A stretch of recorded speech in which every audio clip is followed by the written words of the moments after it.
17.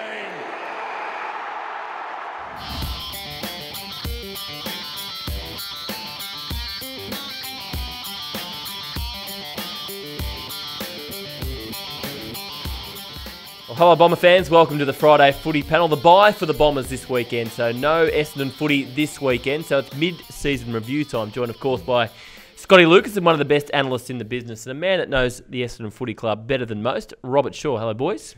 Hello Jules and Shorey. Scotty, how are you, We brought mate? the heavy hitter in. We have. He's got notes, he's ready to rock. Coming off the long run. Now boys, 6-6, I thought at the start of the year, if the Bombers got to 6-6 with 4 interstate trips, players coming back, matches against 3 of last year's top 4, they would have set themselves up pretty well. Is that a fair assessment, do you think? I think it's a fair assessment based on going into the year. But on reflection, I think, sure, if we look back at those 12 games, that they've left a little bit out there so far because they've shown what their good is and how capable that is, and that it's at the very point of the end. But they've let themselves down at times, I think, just with games that we expect them to have won, or just been outplayed, or even certain moves that the opposition coach's box has really caught them out. And I think there's been a couple of more wins on reflection out there, and they could be even better. Is it fair we can say that about a lot of teams this year, though? Nature of the competition to a certain extent, isn't it? It's extremely even. 6-6, very good if the back half's 8-4. Yep. Yes. But if the back half's 4-8, I agree with Scott. We've left, let's say conservatively, we've left one out there. Carlton or Melbourne, do you feel those games? Well, you're 5 goals up on Fremantle. Let's not True. worry about that. We've left, everyone will agree, Yeah. I've heard John speak about it, let's say we've left one out there. So you project that to 7-5. That is a beautiful position to be in. So, and if the buys come, I think. Is it a right time for the bye? Or Well, there's two stories to momentum that. For the season, for the argument that we're giving about the back half, Scotty's played a lot closer than me and would have played with the bye, I think. So I reckon it's sensational. But in terms of form and momentum and players wanting to play the next week because they're in good form, it's another 50-50. We seem to be we're a 50-50. Well, that's exactly where we're at the And moment. I think the last 5 weeks has brought that into the conversation because their form has been so very good against teams on the ladder that are well above them, that we therefore look back at those games and think, gee, that was one that got away. I think the team collectively would be disappointed the bye came when it did because of that performance against Port Adelaide. I think certain individuals would be rapt that the bye has come. It's how you look at it. Keep that going, or a fork in the road that allows you to rest and recover in order to go again for the next 10 weeks. Let's start with the good, and we threw this question out at Essendon FC. Thanks to all the fans, it was an overwhelming response. I think a bit like the team, this show's just getting bigger and better, Scotty. Player of the year, it seemed to be split between Joe Danaher, Zach Merritt and Michael Hurley, and there was a couple of nominations for Brendan Goddard as well. Your thoughts on who's been the player of the year so far? I'll start with Goddard. I'll stick with Goddard. We haven't spoken about this, and I'm presuming we could well have, and it was the Essendon fans, we could have 3. I'm just going for, from game 1 to game 12, absolute consistency in an important linking role. Better performances, brilliant performances, probably by Merritt in the midfield and Danner up forward, and even Hurley at centre-half back. But from start to finish, I don't know the voting system, but so if they gave 5, 4, 3, 2 and 1 for their votes, I think we did that when you won it, Scotty, and because you won it, we had to change the voting system. But I reckon he's got a 3 every week. Yeah, he's very consistent. Yeah. So he might just be a vote ahead of the more brilliant performers in Joe, Zach, and Hurley. Yeah. I've got a feeling I know who you're going to go for. Yeah. I'm going the system as a 3-2-1 system. Yes, right. And rewards the pointy end. Yes. And, look, I think Shorey makes a good point. I'd go Joe Danaher for that brilliance and the match winner. Bias, certainly, the difficulty of playing up forward, particularly in footy now with numbers dropping back and so forth. And I think also, if you look beyond those performances, I like that there's been some comment/criticism of him since that game, and I think it came post-Melbourne, think it's 21 goals too. Yeah. So just that performance. He's been the most significant player in some of the wins too, hasn't he? Anzac Day, Geelong, Yep. West Coast. He's been the player that's made the difference. He has. He's been the igniter in many cases. Yeah, it's a good point. Yeah. So on the 3, 2 and 1, he gets the 3 every third week, whereas Goddard gets the 1. Goddard gets the 1 every week. Every week. Best 5.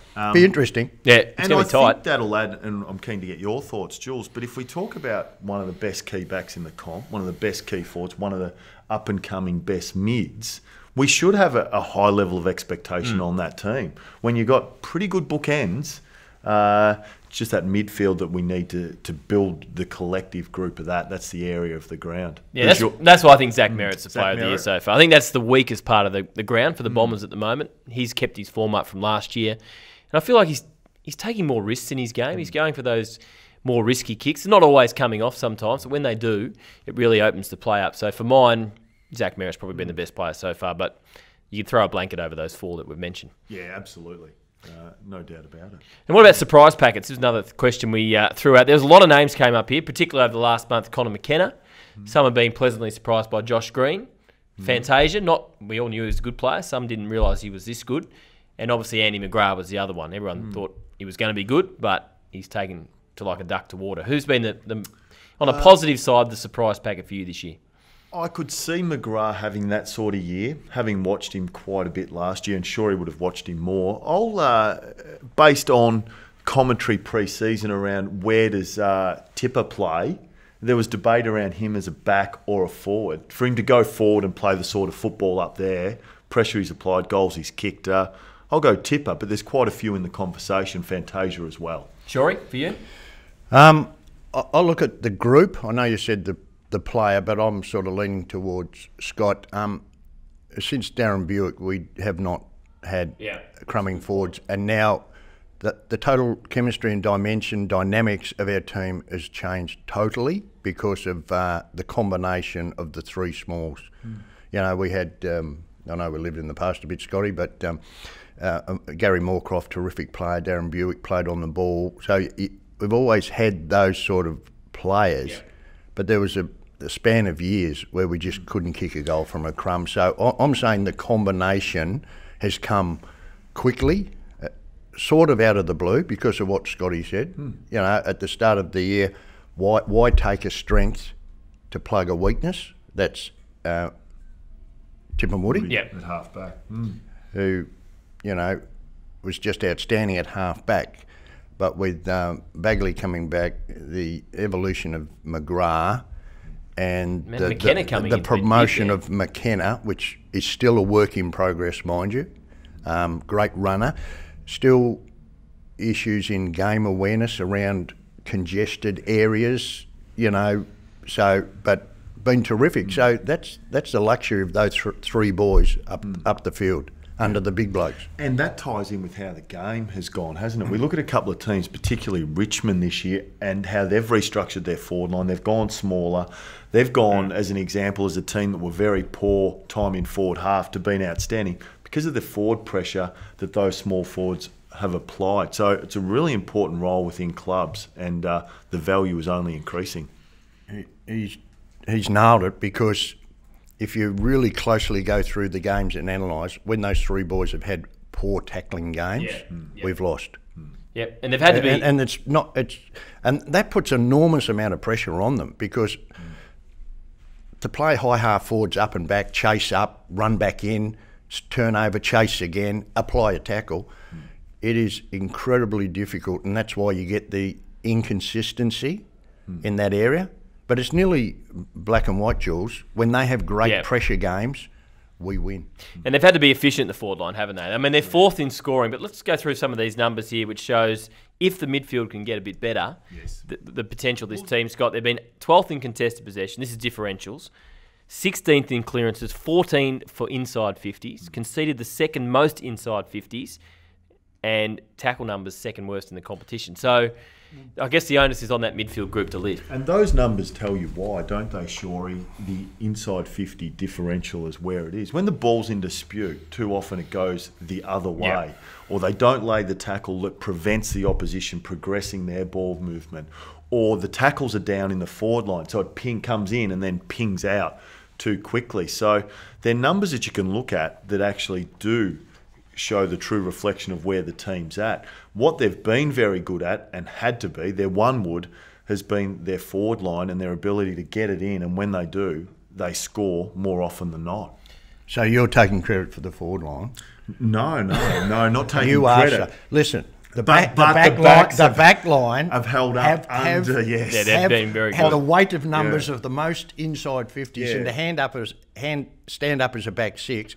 Just with those stats, if I know we'll probably get onto it, but we might as well talk about it now, Jules. Yeah.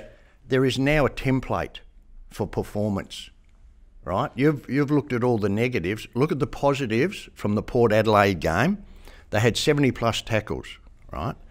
They evened the clearances against a dominant ruckman, even though it was 49-25 or something taps to Paddy Ryder. Yeah. So they evened the clearances. We had 67 inside 50s and only conceded 51. Only second time the Bombers have won the count this year. And you add that to what Scott said about the forward line, what I said about the back line, you now have a very clear, and this is why the break's good, because, you know, we're not being smart. We're trying to think of, they'd be down there now. Yeah. They'd be having a half-year review meeting, I would think, wouldn't you, Scotty? You would think so, because you know, week to week it's hard to get time. It'd go all morning. They'd have a bit of breakfast. Where are we? What are our standards? And while they wouldn't project too far forward, they'd be looking at figures like that and said, well, from now on, because we've been conceding 60 plus, haven't we? Yep. And our main problem has been this great back line has allowed repeat entries. So if Scotty's playing half back, he's not turning it over in a bad kick, but he's not maximising, and it's coming straight back. So that's 2 inside 50s instead of 1. So these numbers against Port Adelaide are superb, and it gives them a really good template going forward from now on. Was the Port game more about Essendon or more about Port? Well, because you just look at... it's a great question. Because I looked at it, and if you're one area of the ground, you spot on that ball movement out of half back. Port were witches' hats, weren't they? Well, I'll hand over to Jules, because this is his domain. Why do we, and I'm guilty of it, you sound like you are, how bad were Port? And of course, being on Twitter, Jules, we get, come on, you blokes, give us a pump up. But sometimes they were third or fourth. When we played the West Coast Eagles, they were playing for top spot. Is that the credit to Essendon, the way they started to get both of those games? I'm asking you as a medium. The story Essendon, or how bad the Eagles were on Etihad Stadium to get rating points? Well, I think with the Port game, I think in fairness to Port, a bit like maybe only really Melbourne and Collingwood, they hadn't really had a shocker this year, and that was probably their shocker. But I think at the way Essendon started the game, like the Eagles, hit them hard early, moved the ball quickly, and they're out of the game before they knew what hit them. Of course, it's about Essendon. Of course, about it. They weren't allowed to play. Yeah. You denied them the ball. You weren't allowed to play. We dictate terms from round one, and from quarter one, and we play our. If you can go with us, well, good luck. And they both couldn't. Well, stay with us, boys. As we mentioned, the Bomber fans have loaded up on Twitter, and we'll put those questions. Do we have ads on this? Are we going to a break?